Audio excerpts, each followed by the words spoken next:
Today, I'll be showing you a scholarship opportunity you can take advantage of. Our today's funding opportunity is Taubman College, Architecture and Urban Planning. They are funding for PhD in architecture.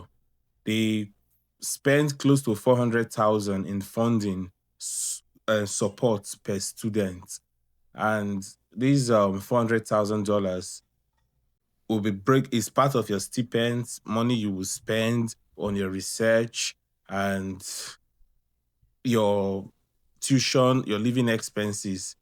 Okay, and it's for PhD in architecture. If you like this opportunity, you might want to check them out. And if you are qualified, who knows, you might just get it.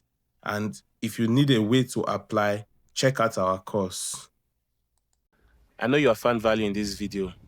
Drop the comment class and I will send you links to join our free class where we'll show you how you can get up to $50,000 in funding for masters and for PhD.